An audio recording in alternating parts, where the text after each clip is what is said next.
We've moved on to Vandy. They have a very good football team. They present issues in all three phases. Coach Clark has done an outstanding job in his 5 years there of establishing the culture. You can see it on the field. You can see it how they play the game. They play the game the right way. Both lines of scrimmages, they play with physicality. They're really trying to control the line of scrimmage, and they got a veteran group of seniors, grads, and also juniors. So they got a very experienced group on all three fronts.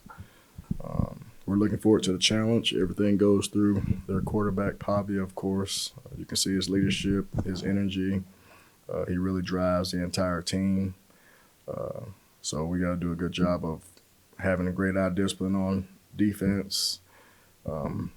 They kind of morphed into a conventional offense, but they still have triple option elements, read option, power read elements, which is really tough for defense to defend. So we got to definitely have a great game plan and try to keep the game as close as possible and see what happens at the end. With that, I open up for questions. Yeah, we're here, Coach Sports Inquirer. We'll just kind of go down the list here. We'll look at the quarterback position. We've seen TJ, we've seen Cameron. Just what's the status of health-wise of those guys? I know each of them's kind of dealt with some things physically, and how has it been just trying to handle multiple quarterbacks at this stage of the season, not having an established guy? How difficult has that been? Well, that's our choice, and I wouldn't say we do have established guys. We got two guys that are established, and they helped us win the football game. So both of them are as healthy as can be right now. And, after this game, we'll be on a bye week, a much-needed one, with the opponents that we've played. So very pleased with both quarterbacks' progress. Of course, we got to eliminate the interceptions and the turnovers and the penalties overall from a team totality standpoint. But we're going to play both guys, and both guys are going to be needed to play well and execute at a high level, and on the road SEC environment game. Yeah, and how important is you mentioned just not being pleased with the rushing attack during the season. Look at Murray State, there was some progression in that, led by Rashad, who got his first rushing TD of the season.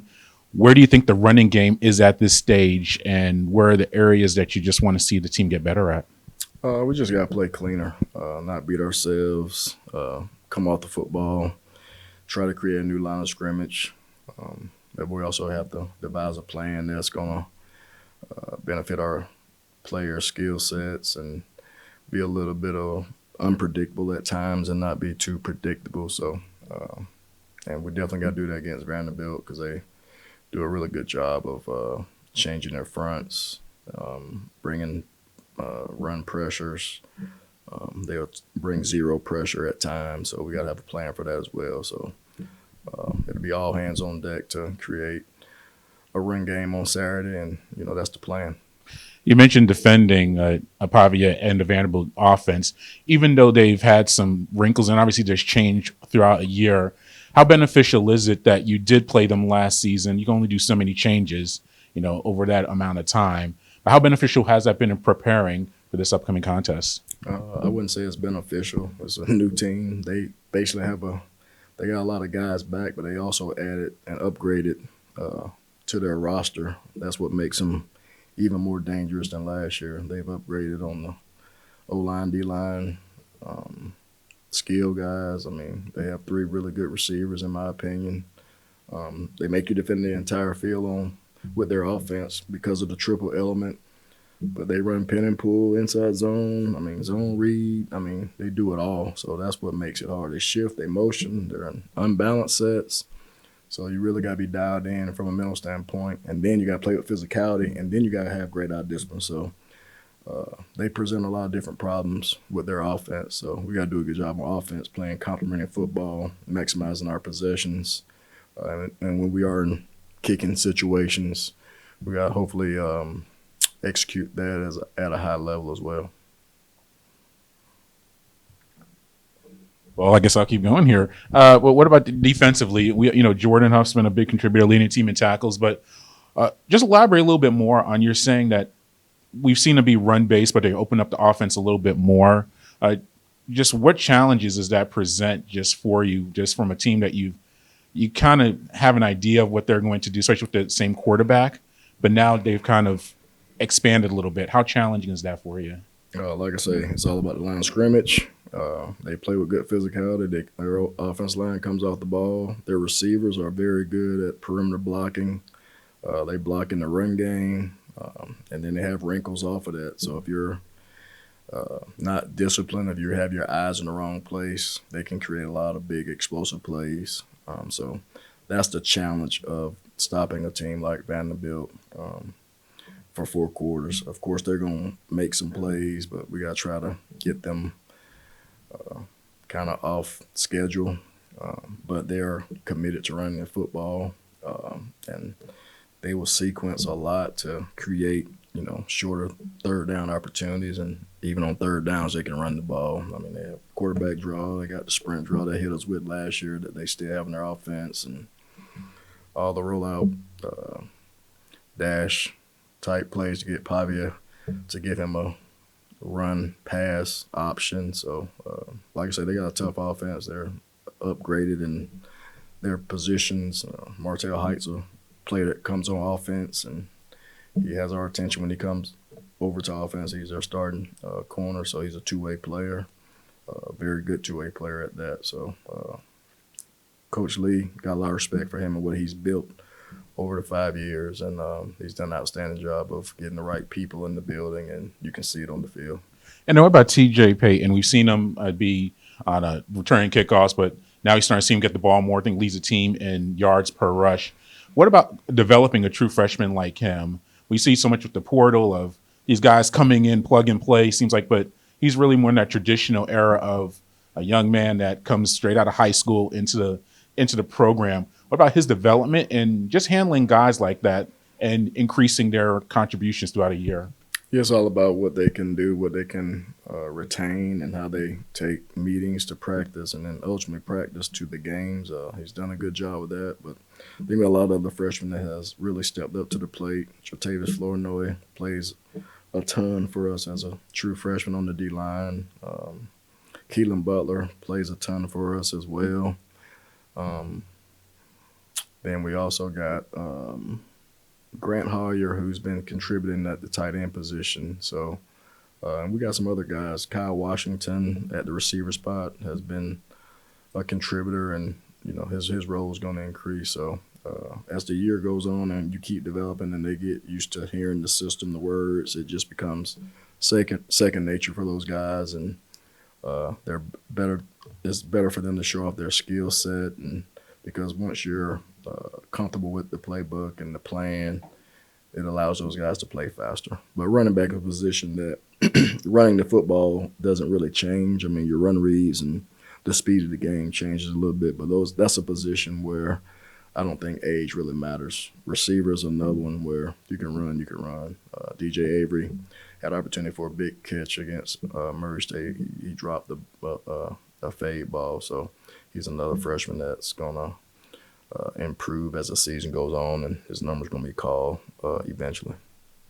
And this last thing for me, just confidence with the team. Just you got to win, and obviously you want to win every game. But those first 2 losses were difficult. But just the confidence level of the team, or was there just a more improved energy you've just noticed now that you've gotten a win and now heading into this Vanderbilt contest? Yeah, our team's energy hasn't changed from the previous weeks. They come out to work. That's just part of what we're going to demand from our players, and they've been doing exactly what we asked them to do from that standpoint of having energy, having juice, having physical practices on Monday and Tuesday and Wednesday, and I can't ask for anything else. We just got to dial in, be more detailed, and play on the same page and not play as individuals and play within the schemes of what we're trying to get accomplished. So Jaylen, or Juice, coming off of the win against Murray State, what's the energy level of the team like as you get ready for the Vanderbilt contest? Our energy is very high. We're trying to keep that track on. As our coach says, we trying to begin a streak. We got to start out with one, and We'll be starting off with the juice early in the morning, early in our meetings. Yeah, what was the difference just from that Murray State contest compared to the first two games, just from the defensive end? What were just some of the things guys were able to execute that made the difference? I feel like we all met as a group, and we needed to figure out our flaws and stuff. Felt like we needed to communicate more, need to bond it more, get along with each other, know what we're all doing on the field, know D-line, linebackers, safeties, corners, nickels, everybody. Yeah, and you're able to not only create turnovers, you've got a safety in the contest. So what about creating those big plays? Just how big of a contribution is that? And was it good to see the defense be able to contribute, even score some points? It was great. Not even just good. It was great. After I made that play, I was very hyped. Kind of lost myself for a second, but I was just hyped with my teammates. I was happy to see all of us just very hyped. All of us on the sideline, the sideline, we got energy. We didn't really show that week 2, so we was like, we're gonna show a whole lot of energy. Even talked about it as a whole team perspective, offense, defense, special teams. Just try to work all 3 phases of the ball. Yeah, and now you face a Vanderbilt team with a dual threat quarterback. Coach has been talking about how they've opened up their offense a little bit this season compared to last. Just from what you've seen from them on film and then preparing for them now, what challenges do you see be presented to you in Nashville? It's going to be a tough competition. They're a very great team. I think they're ranked number 20. That's really good. I just seen them. They had just beat South Carolina, so they're a very high-powered team. Just trying to prepare for the week, and that's really it. All right, so Rashad right here. Yeah, so big win against Murray State. You were able to get your, I think, first touchdown for Georgia State. What about that performance for the team and just improving the rushing game? Because that's been a big emphasis, I think, from the first few weeks of improving the rushing attack. Yeah, I would say just overall as a running back room, like we really been emphasizing improving on our running game. I think it's been good. Some games, like we showed some sparks, but we really just honing in this week to get the average up overall just in the running back room period and just starting to just hit some stuff that we were missing in the past game. So expecting to do big things coming up soon. Yeah. And you're new to the program. Are you starting to feel your comfort level just overall with the team and with the Panthers just working as a unit? Yes, sir. I think my biggest goal just coming in here and meeting everybody was just like gaining their respect like every day, just outside on the practice field in the meeting rooms, just showing them that I'm locked in and I can contribute to the team as best as I can and just do my 111 just like anybody else. So. Yeah, and then overall also, you mentioned the running back room and you and TJ Payton and some of the other guys contributing in a big way. How do you guys work as a unit and build that cohesion? Because it's a lot of guys who want to get carries, but there's only a limited amount of opportunities. Yep. How do you guys work together as a unit? Yep, I think we all just help each other. Like nobody's really worried about how many carries we're getting. I think we just take care of what we could take care of and just control what we control, and everybody helps each other. It's like a brotherhood, so everybody's really close.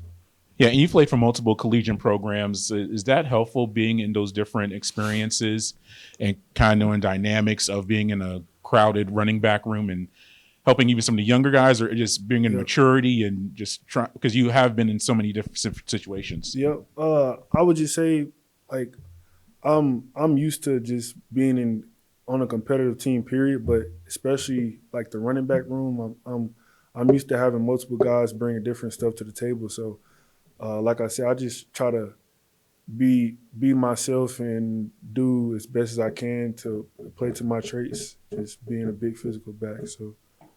Yeah. And now you're facing Vanderbilt coming up on Saturday. Mm-hmm. Just from what you've seen from them so far, touched on it a little bit. Mm-hmm.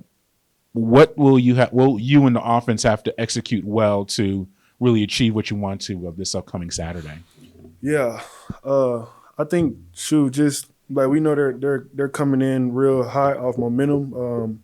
They got a couple big wins, and we're coming off a win too, so we got a little bit of juice, and we just know that we're gonna have to hone in everybody gonna have to do their job.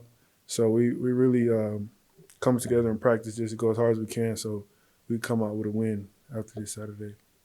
Yeah, and just what about your journey here to Georgia State? You've played, I mentioned, several different programs, and you faced Ole Miss instantly first week of the season. But you're a Georgia native, Sandy Creek. What led to your path coming back here to Georgia, and how's that been for you? And I'm sure your personal on and off the field as well. Yeah.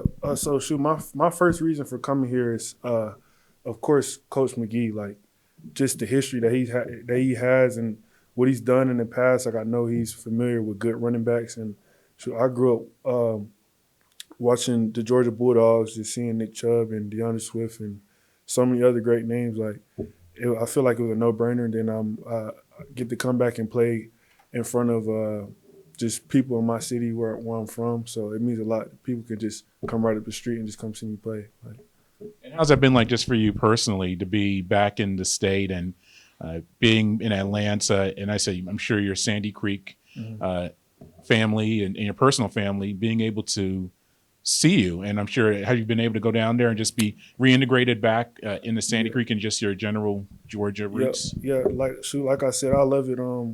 I've had some of my past coaches in high school, just like one of my basketball coaches. He's like a photographer here now. Like, I just see like just family that I don't usually get to see. They just show up to the games. It's like a lot of them. So it makes me real happy, and it gives me a little bit more drive to like keep going and just have fun with it. And then last thing for me, you've been in different programs, and you mentioned your prep career. What about Georgia State just overall in the landscape and just it's where it fits kind of in just the state of Georgia in football? Is it just, you see the growth of the program, just some improvements, and you trying to be a part of that, just make its presence felt in the state? Yep. Like, and I try to tell people all the time, like, Georgia State has so much potential, and I don't know if everybody sees it right now, but that's why I really enjoy like just being a part of this and trying to, like they call it New Atlanta. Like, I'm trying to help out Georgia State, like put us on the map even more, and just show everybody how great Georgia State could really be and the potential that it has. So I enjoy it.